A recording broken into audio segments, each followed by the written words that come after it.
Bismillahirrahmanirrahim. Assalamualaikum warahmatullahi wabarakatuh. Alhamdulillah. Alhamdulillahilladzi arsala rasulahu bil huda wa dinil haqq yuzhiruhu 'ala dinihi kullih walau karihal kafirun. Asyhadu an la ilaha illallah wahdahu la syarika lah wa asyhadu anna sayyidana wa maulana Muhammadan 'abduhu wa rasuluh. Allahumma fasalli wa sallim 'ala sayyidina Muhammad ibni Abdillah wa 'ala alihi wa ashabihi wa man tabi'ahum bil ihsan ila yaumiddin. Subhanaka la ilma lana illa ma 'allamtana innaka antal alimul hakim. Rabbi shrah li sadri wa yassir li amri wahlul 'uqdatam bil lisani yafqahu qawli. Amma ba'du. Hadratul kiram, hadratul mukarramin yang kami muliakan, kami hormati para pengurus daripada Masjid Al-Mu'minun, yang kami hormati, kami muliakan sahabat kami, teman kami, keluarga kami, Ustaz Ali Miftahuddin. Mudah-mudahan diberikan kesihatan oleh Allah Subhanahu wa taala, dijaga oleh Allah Subhanahu wa taala, serta diberikan kesihatan panjang umur kepada kita semua untuk senantiasa membimbing kita semua. Amin ya rabbal alamin. Bersyukur kita kepada Allah Subhanahu wa taala. Bapak hadirin, hari ini Allah masih memilih kita. Hari ini Allah masih gerakkan hati kita. Hari ini Allah masih kumpulkan kita dalam rangka thalabul ilmi, dalam rangka mencari ilmu. Dan ini semata-mata hanya mengharapkan ridha daripada Allah Subhanahu wa taala. Tidaklah hadirnya kita ke sini, kita niatkan dari rumah kita menuju tempat masjid kita tercinta semata-mata mencari ridhonya Allah Subhanahu wa taala. Dan hadirnya kita ke sini ini adalah suatu keinginan dari Allah untuk diri kita.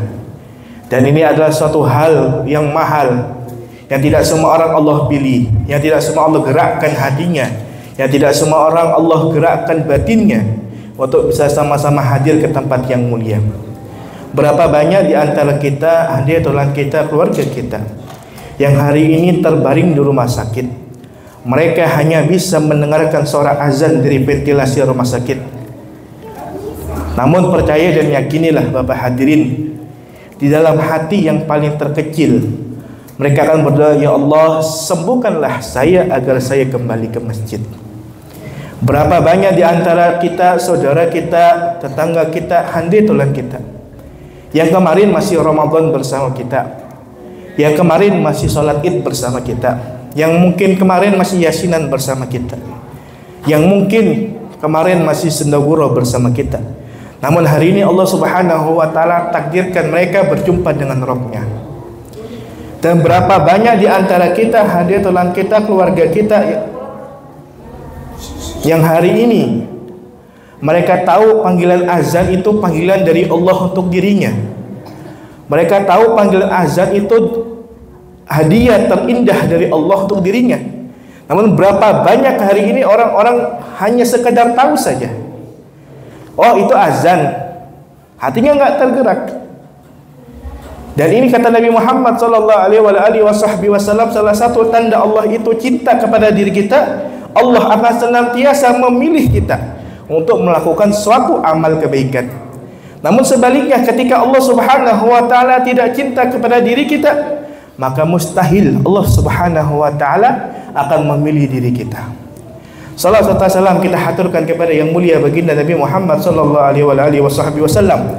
Semoga dengan salawat yang kita baca dan kita hidupkan sunnah-sunnahnya serta mengamalkan ajaran yang mulia baginda Nabi Muhammad sallallahu alaihi wasallam, kita semua dikumpulkan bersama yang mulia baginda Nabi besar Muhammad sallallahu alaihi wasallam. Amin ya rabbal alamin.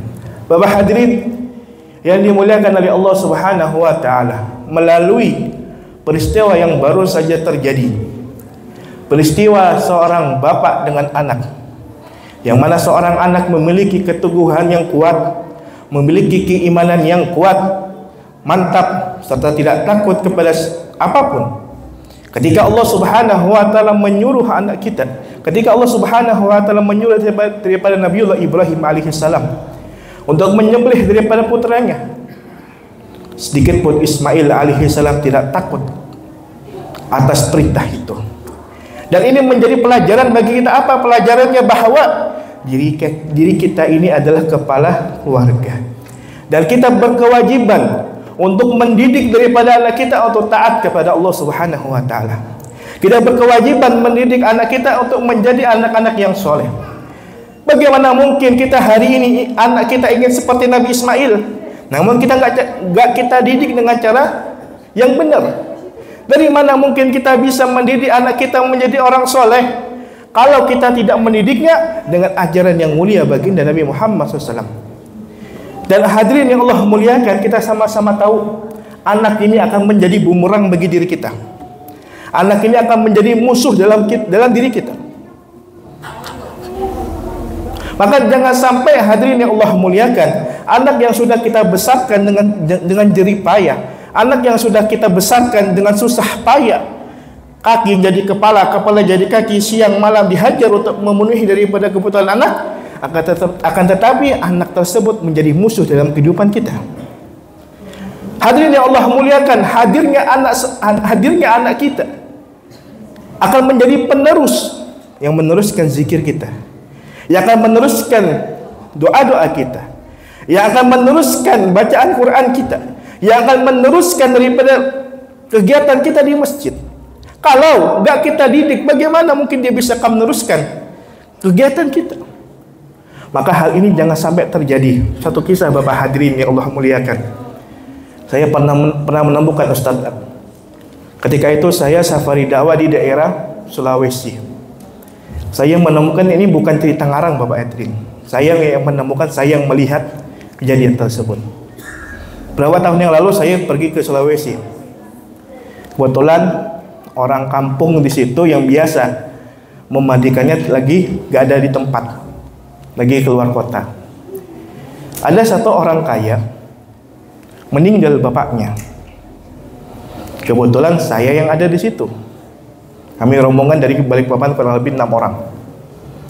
Orang itu meninggal bapaknya. Kami diminta tolong untuk mengurusi daripada jenazah orang tersebut. Sudah kami urusin, sudah kami bantu memandikan, menyolatkan. Ketika memandikan dan menyolatkan itu tidak ada tragedi sama sekali, tidak ada masalah sedikit pun, lancar. Sampailah di kuburan Bapak hadirin. Ketika jenazah sang bapak tadi yang meninggal hendak diturunkan daripada kerandanya, salah satu seorang anak pertama, anak laki-laki, menahan saya. Ustaz, bentar. Ini saya ditahan sama anak tersebut. Ustaz, sebentar. Jangan langsung dimasukkan ke liang lahat. Saya pikir, kenapa anak ini menahan saya?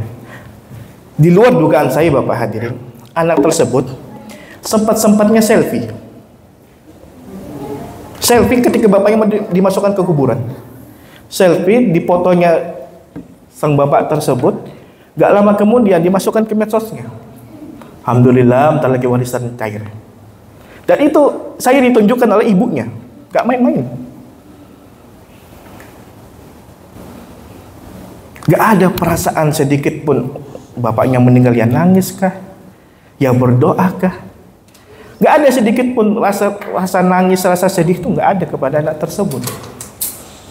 Nah hadirin yang Allah muliakan, ketika selesai daripada penguburan, pulanglah kita semua ke rumah tersebut. Setelah kejadian setengah jam setelah dari kuburan itu Bapak hadirin, tanpa ada rasa sedih, kecewa, nangis, anak tersebut dengan bangganya datang ke rumah, petentang petenteng teriak ke ibunya, mana surat-surat rumah? Mana surat-surat rumah? Memang anak bapak tersebut hadirin orang kaya memang, besar rumahnya, mobilnya juga banyak, perusahaannya juga banyak. Datang ke rumah, anaknya bukannya nangis, bukannya doakan, nanya surat-surat. Bahkan amit-amit, saya waktu itu di situ sekitar 15 hari, 2 mingguan saya di dekat desa tersebut. Amit-amit Bapak hadirin, seorang anak rela ngusir ibunya sendiri dari rumah tersebut. Bisa dibayangkan bagaimana hari ini anak kita ingin seperti Nabi Ismail. Kalau anak kita enggak kita didik dengan cara Nabi Muhammad SAW. Hadirin yang Allah muliakan, lantas ini jangan sampai terjadi dalam kehidupan kita. Maka hal ini jangan sampai terjadi pada keluarga kita. Maka hal ini jangan sampai terjadi kepada sanak saudara kita. Kalau hal ini terjadi, na'udzubillahi min dzalik. Maka hadirin yang Allah muliakan, Nabi Muhammad sallallahu alaihi wasallam mengajarkan kepada kita 4 perkara agar anak itu menjadi anak yang soleh. Yang pertama, ajarkan anak itu untuk takut kepada Allah Subhanahu wa ta'ala. Ini yang paling terpenting. Kalau kepada Tuhannya saja dia berani, pasti kepada orang tuanya, kepada keluarganya, bahkan kepada siapapun dia akan berani, akan melawan. Namun kalau anak kita ajarkan untuk takut kepada Allah Subhanahu wa ta'ala, pasti dia takut juga kepada orang tuanya. Hal yang sepele hadirin yang Allah muliakan, terkadang mungkin kita sadar ataupun tidak, ketika waktu sholat kita tidak ingatkan anak kita. Ketika waktunya sholat kita tidak ingatkan kepada anak cucu kita. Padahal hadirin yang Allah muliakan, Nabi Muhammad SAW mengajarkan kepada kita anak usia 8 tahun minimal sudah diajak ke masjid. Minimal anak sudah diajarkan sholat. Kalau di atas 10 tahun bahkan 10 tahun kurang gak diajar, maka wajib untuk dipukul dengan artian pukulan untuk mengajarkan bahwa inilah pentingnya sholat. Hadirin yang dimuliakan dari Allah Subhanahu wa ta'ala, ajarkan anak kita untuk takut kepada Allah dengan perkara sholat. Hari ini berapa banyak di antara anak kita menganggap hal sholat itu hal yang biasa-biasa saja. Oh, yang penting kewajiban saya sudah tertunaikan. Oh, yang penting saya sudah sholat. Bukan hal seperti itu Bapak hadirin. Dan ajarkan anak kita, oh kamu, wahai anakku, 1 hari kamu nggak sholat, atau 1 waktu saja kita nggak sholat, hadirin yang Allah muliakan, nama kita ada di pintu neraka, dan itu hukumnya wajib untuk dimasuki selama 1 tahun. 1 tahun berapa lama? 80 tahun. 1 hari di dunia sama dengan 1000 tahun di akhirat. Tinggal dikali saja. Nah inilah yang mungkin kita jarang kita ingatkan kepada anak-anak kita. Padahal Allah Subhanahu wa ta'ala mengatakan, fadzakir fa inna dzikra tanfa'ul mu'minin. Berilah peringatan, sesungguhnya peringatan itu bermanfaat bagi orang-orang yang beriman. Hadirin yang dimuliakan oleh Allah Subhanahu wa ta'ala, yang kedua, ajarkan anak kita untuk dekat kepada yang mulia baginda Nabi Muhammad sallallahu alaihi wasallam. Ajarkan anak kita untuk mencintai nabinya. Ajarkan anak kita untuk mencintai rasulnya. Hal yang sepele hadirin yang Allah muliakan. Terkadang ketika anak makan menggunakan tangan kiri, sudahkah kita menegurnya? Ketika anak kita memakan sambil berdiri, sudahkah kita menegurnya? Wahai anakku, makan dengan begitu tidak boleh, dan seterusnya. Hal yang sepele saja. Masuk masjid menggunakan kaki kanan, keluar masjid kiri. Ketika masuk WC kaki kiri, keluar kaki kanan. Tidak usah yang sulit-sulit. Hal-hal yang sering terjadi saja. Sudahkah anak kita ini sudah tahu biografi Nabi Muhammad? Sudahkah anak kita tahu tentang sejarahnya Nabi Muhammad? Sudahkah anak kita tahu tentang biografi Nabi Muhammad? Sudahkah anak kita tahu tentang daripada sahabatnya Nabi Muhammad SAW? Dan ini kewajiban siapa? Kewajiban kita untuk mendidik mereka. Kewajiban kita untuk mengajari kepada mereka. Hadirin yang Allah muliakan, sampai-sampai Nabi Muhammad, saking pentingnya sunnah Nabi Muhammad, Beliau pernah mengatakan, man ahya sunnati faqad ahabbani wa man ahabbani kana fil jannah. Barang siapa yang hidupkan sunnahku, kata Nabi Muhammad, sungguh dia cinta kepadaku, dan barang siapa yang cinta kepadaku kelak bersama Nabi Muhammad SAW. Hadirin yang Allah muliakan, tidak ada cita-cita tertinggi dalam kehidupan kita selain bertemu kepada yang mulia baginda Nabi Muhammad SAW. Kita semua yang hadir daripada di masjid ini, kita punya satu cita-cita, satu keinginan, bagaimana menatap yang mulia baginda Nabi Muhammad SAW. Kapan itu dilaksanakannya? Bukan saat nanti kita meninggal, bukan. Akan tetapi para ulama mengajarkan kepada kita syarat untuk mendekati Nabi Muhammad adalah ketika kita masih di dunia inilah salah satu cara tercepat untuk kita dekat dengan Nabi Muhammad SAW. Apa yang harus kita ajarkan? Apa yang harus kita buat, amalan apa yang harus kita mendekatkan kita kepada Nabi Muhammad? Yang pertama, banyak-banyak baca salawat. Hadirin yang Allah muliakan, saking mulianya salawat kepada Nabi Muhammad, siapapun yang khutbah Jumat, kalau tidak bersalawat kepada Nabi Muhammad, batal khutbahnya. Ketika khutbah batal, sholat Jumatnya pun batal, wajib diulang. Senantiasa lisan kita untuk menyebut nama Nabi Muhammad SAW. Orang yang hidupnya, kata Imam Syafi'i rahimahullah ta'ala, orang yang hidupnya dekat dengan Nabi Muhammad SAW, nanti ketika dia di alam kubur, Nabi Muhammad langsung yang akan menemaninya. Hadirin yang dimuliakan dari Allah Subhanahu wa taala. Bahkan di dalam salat kita, ketika kita tidak berselawat kepada yang mulia baginda Nabi Muhammad SAW, maka salat kita pun batal, wajib diulang. Seorang muazin sebagus apapun suaranya, mohon maaf, kalau di situ tidak disebutkan nama Nabi Muhammad di dalamnya, azannya pun batal. Saking tinggi kedudukannya daripada salawat itu tadi. Bahkan hadirin yang Allah muliakan, Allah pun juga berselawat kepada yang mulia baginda Nabi Muhammad SAW. Innallaha wa malaikatahu yusholluna 'alan nabi ya ayyuhalladzina amanu shallu 'alaihi wa sallimu taslima. Yang kedua, hadirin yang Allah muliakan, hidupkan daripada ajaran Nabi Muhammad SAW dalam kehidupan kita. Hadirin yang dimuliakan dari Allah Subhanahu wa taala, dan hidupkan daripada sunnah-sunnah Nabi Muhammad dalam kehidupan kita, ajarannya yang mulia kita hidupkan. InsyaAllah dengan 3 perkara tadi, dengan kita banyak-banyak berselawat, menghidupkan sunnah serta mengamalkan ajaran Nabi Muhammad, semua keinginan kita akan diijabah oleh Allah Subhanahu wa taala. Hadirin yang Allah muliakan, yang ketiga yang harus kita didik kepada anak kita, ajarkan anak kita untuk mencintai min ahlil baiti Rasulullah SAW. Ajarkan anak kita untuk mencintai daripada zuriat Nabi Muhammad SAW.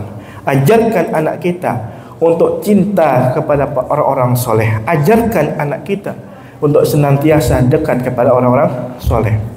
Hadirin yang Allah muliakan, demi Allah, tidak akan pernah anak kita menjadi orang soleh. Demi Allah, tidak akan pernah anak kita menjadi orang baik kalau di dalam hati kita membenci orang-orang baik. Gak boleh, hadirin. Mohon maaf, ini harus saya ceritakan juga, menjadi pelajaran dalam kehidupan kita. Saya punya jamaah, Bapak hadirin, di wilayah timur. Anaknya mondok belasan tahun, gak jadi ustadz. Mohon maaf, biayanya habis. Datang ke rumah saya nangis-nangis, Pak Ustadz, anak saya begini, kenapa gak bisa jadi orang baik? Saya tanya, kenapa penyebabnya, Pak? Ternyata sang ayah jujur, Ustadz, bahwa waktu itu memang saya kena fitnah terhadap gurunya, sehingga saya membenci daripada gurunya anak saya. Benci kiai gak boleh, Pak. Hadirin yang Allah muliakan, ini yang terkadang sering terjadi di antara kita semua. Berapa banyak di antara perbedaan fikih ulama, kita akhirnya membenci kepada orang-orang soleh. Berapa banyak di antara kita karena perbedaan sholat antara kunut nggak kunut, berapa banyak kita saling bagus ikut sama lain. Berapa banyak di antara kita karena perbedaan tadi, perbedaan masalah ikhtilaf fikih, kita saling nggak teguran satu sama lain. Sehingga apa efeknya? Yang pertama, efeknya adalah kita nggak berteguran dengan sesama saudara kita, dengan teman kita. Yang kedua, efeknya adalah kita benci kepada orang soleh. Ini yang harus kita hati-hati hadirin. Gak boleh kita ini benci kepada ustadz, gak boleh kita ini benci kepada kiai. Kalau orang-orang ini yang kita benci, hadirin yang Allah muliakan, ingat kata Nabi Muhammad SAW, orang yang hatinya, di dalam hatinya terbesit benci kepada kiai, benci kepada ustadz, Nabi Muhammad beri jaminan bahwa orang tersebut matinya su'ul khatimah. Hati-hati hadirin.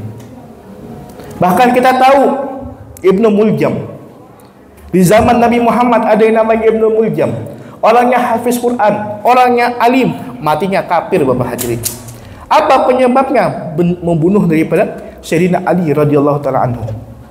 Yang kedua, kita sama-sama tahu Imam Ghazali rahimahullah taala, Imam Bukhari, mohon maaf. Kita tahu siapa itu Imam Bukhari, orang yang paling banyak meriwayatkan hadis. Sekali beliau mendapatkan hadis bisa melewati daripada 3 negara. Ada satu kerajaan yang buat siasat ingin membunuh sang imam, mengutus satu anak belajar kepada sang imam, wahai imam, bisakah anakku belajar kepadamu? Yang penting kamu yang datang ke kerajaanku. Kata Imam Bukhari, wahai sang raja, seandainya anakmu ingin belajar kepada saya, maka jangan saya yang datang ke tempatmu, tetapi anakmu yang datang kepada tempatku. Mendengarkan perkataan tadi, sang raja semakin marah. Akhirnya buat satu pasukan untuk mengejar daripada Imam Bukhari. Imam Bukhari akhirnya meninggalkan daerah kelahirannya Bukhara. Beliau akhirnya lari dari kejaran orang tersebut, sampai sekiranya posisinya beliau aman. Beliau berdoa kepada Allah Subhanahu wa taala, ya Allah, seandainya engkau takdirkan saya meninggal hari ini, ya Allah, matikanlah saya. Enggak lama kemudian hadirin yang Allah muliakan, Imam Bukhari meninggal, dan kerajaan tadi enggak menemukan di mana posisi daripada Imam Bukhari. Akhirnya hadirin yang Allah muliakan, setelah peristiwa kejar-kejaran tadi, 1 bulan kemudian satu kerajaan tadi ketahuan korupsi di zamannya Bapak hadirin. Jadi korupsi itu bukan di zaman sekarang saja, zaman dahulu sudah ada. Terus itu hadirin yang Allah muliakan, apa ancamannya daripada kerajaan tadi? Kerajaan tadi masuk penjara bersama hewan buas di dalamnya. Bisa dibayangkan Bapak hadirin. Benci kepada Imam Bukhari, ingin membunuh, tapi nggak sempat, malah dia yang mati konyol. Nah, maka hal ini hadirin yang Allah muliakan, Nabi Muhammad telah memberikan resep kepada kita agar diri kita ini nggak benci kepada orang soleh, agar diri kita ini nggak benci kepada alim ulama, agar diri kita ini nggak benci kepada kiai dan ustadz. Apa resepnya dari Nabi Muhammad? Kun aliman, au muta'alliman, au muhibban, wala takuna khamisan. Kun aliman, kalau engkau tidak bisa menjadi orang alim, kalau engkau gak pernah pesantren, kalau engkau gak pernah makan bangku pesantren, kun aliman au muta'aliman, jadikanlah dirimu sebagai orang-orang yang senang dengar majelis ilmu. Jadikanlah dirimu orang-orang yang senantiasa senang mendengarkan ceramah, senang mendengarkan kebaikan. Kun aliman au muta'aliman au muhibban. Kalaulah dirimu tidak bisa menyempatkan waktu untuk hadir ke majelis ilmu, tidak menyempatkan hadir mendengarkan kebaikan-kebaikan daripada para ustadz, jadikanlah diri kita sebagai orang-orang muhibban, mencintai. Wala takuna khamisan. Kalau tidak bisa semuanya, maka jangan jadi yang kelima. Apa yang kelima? Pembenci. Ini resepnya Bapak hadirin. Hadirin yang dimuliakan dari Allah Subhanahu wa taala. Kita introspeksi diri saja. Kalau anak kita tidak bisa seperti apa yang kita inginkan, periksa hati kita. Oh, mungkin kita pernah benci kepada Ustadz A. Oh, mungkin kita benci kepada Kiai A. Maka ketika kebencian itu ada dalam diri kita, maka segeralah datang kepada mereka. Ketahuilah hadirin yang Allah muliakan, hadirnya orang soleh di muka bumi ini seperti yang dikatakan Nabi Muhammad, atau seperti bintang yang menyinari, yang mempercantik daripada suatu malam. Kalau bintang ini hilang, maka keindahan malam pun juga hilang. Begitu juga dengan hadirnya para ulama, hadirnya orang-orang soleh di tengah-tengah kita. Mereka seperti lampu. Mereka seperti bulan, mereka seperti matahari yang saling yang kita ini membutuhkan kepada mereka. Demi Allah hadirin yang Allah muliakan, ketika orang tua kita meninggal, ketika anak kita meninggal, nggak mungkin yang pertama kali kita panggil adalah Pak Rahmat Mas'ud. Nggak mungkin. Mungkin nggak Pak? Nggak mungkin. Nggak mungkin orang tua kita meninggal yang kita telepon Gubernur Rudi Masud. Nggak mau juga datang, kecuali dikenalnya. Nggak mungkin kita nyuruh mereka untuk mandikan. Enggak, hadirin. Lantas siapa yang akan kita panggil? Tentunya Ustadz yang ada di tengah-tengah kita. Maka hadirin yang Allah muliakan, hargai mereka, hormati mereka. Hargai apa sudah menjadi perjuangan daripada ulama-ulama yang ada di tengah-tengah kita. Yang terakhir hadirin yang Allah muliakan, yang harus kita ajarkan kepada anak diri kita agar satu tujuan, bagaimana anak kita menjadi Ismail alaihi salam yang imannya teguh, yang keyakinannya teguh, yang keyakinannya mantap. Yang terakhir, ajarkan anak kita untuk bisa membaca Al-Quran. Ini hal yang paling terpenting. Hadirin yang Allah muliakan, mohon maaf kalaulah diri kita mungkin Fatihahnya masih jelek, mungkin Fatihahnya masih belum lancar, mungkin Fatihahnya masih terbalik-balik, ya mungkin huruf alif jadi A, ya, huruf kha jadi ro, ya, ataupun kita masih belum sempurna lah dalam mengaji, maka minimalnya anak kita yang harus kita ngajikan, anak kita yang harus kita didik bisa membaca Quran. Demi Allah hadirin yang Allah muliakan, kalau anak kita nggak kita didik dengan Al-Quran, lantas siapa yang akan meneruskan itu semua? Hadirin yang dimuliakan dari Allah Subhanahu wa Ta'ala, maka jangan sampai anak kita ini nggak tahu apa-apa, nggak tahu Quran, nggak bisa baca Quran. Kelak nantinya hadirin yang Allah muliakan, kita akan menyesal dengan sendirinya.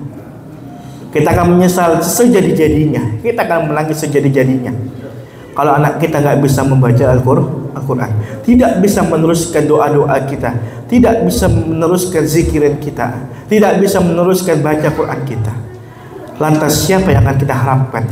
Maka yang kita harapkan adalah anak kita. Hadirin yang Allah muliakan, minimal jadikan anak kita menjadi orang-orang yang bermanfaat. Ajarkan anak kita untuk menjadi hafiz Quran. Hadirin yang Allah muliakan, berapa banyak hari ini di antara kita tidak memperdulikan hal itu, bahwa anak yang kita didik dengan hafalan Quran, anak yang kita didik dengan kita ajarkan mereka untuk belajar tahfiz Quran, ada jaminan hadirin yang Allah muliakan, anak itu akan menyelamatkan kita dari siksanya Allah Subhanahu wa Ta'ala.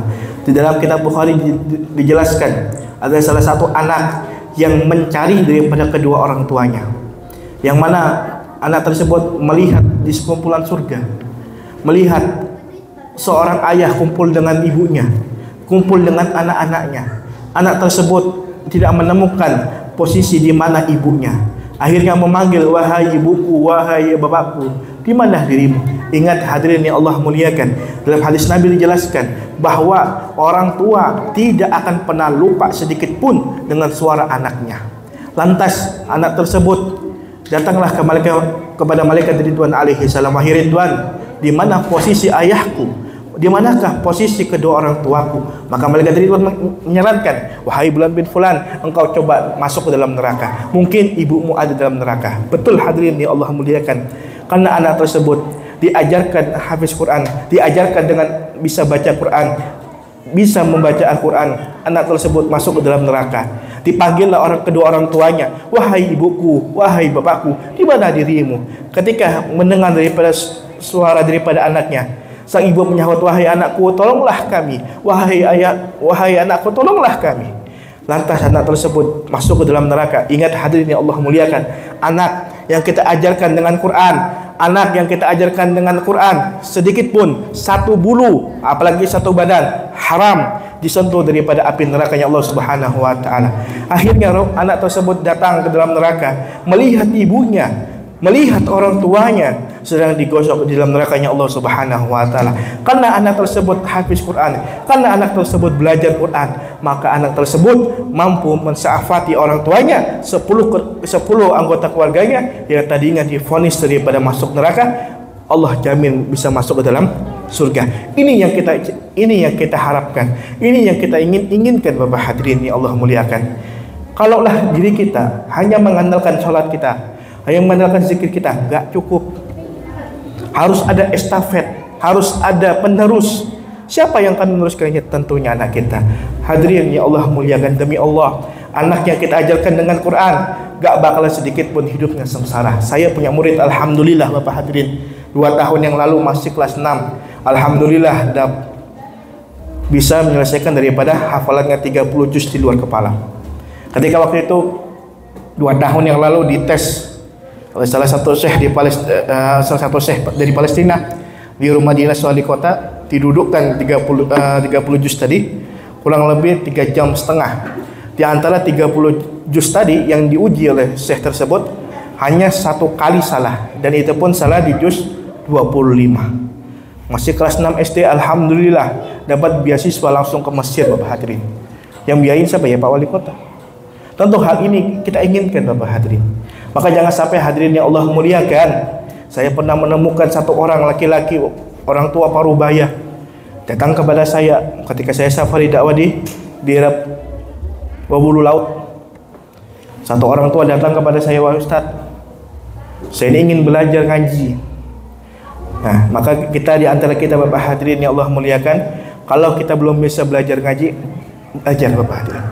Jangan sampai kita nggak bisa ngaji. Mumpung ada ustadz kita, mumpung ada yang mau melajari kita. Satu orang tadi datang kepada saya, Ustadz saya ingin belajar ngaji. Oke, saya ngajarkan. Ketika sebelum ngaji saya suruh, Pak, wudu dulu Pak. Ketika wudu saja salah-salah Bapak hadirin. Akhirnya saya belajarin, saya kasih tahu tata cara wudu. Akhirnya ngaji, ngambil Iqra. Saya suruh buka Iqra pertama, Iqra 1. Iqra 1 kan ada huruf alif sama huruf ba. Saya suruh Pak baca ini huruf alif. Dia tanya kepada saya, Ustadz ini huruf alif kah? Iya huruf alif ini Pak. Saya baru tahu kalau huruf alif itu berdiri. Bayangin Bapak hadirin, umur sudah tua, baru tahu kalau huruf alif itu berdiri. Maka hal ini hadirin yang Allah muliakan, maka hal ini jangan sampai terjadi dalam kehidupan kita. Maka hadirin yang dimuliakan dari Allah Subhanahu wa taala, dengan terjadinya peristiwa antara Nabiullah Ibrahim dengan Nabi Ismail alaihissalam menjadi pelajaran bahwa diri kita pentingnya mendidik anak seperti Nabi Ismail alaihissalam yang tidak takut kepada siapapun, yang tidak gentar dengan perintah apapun.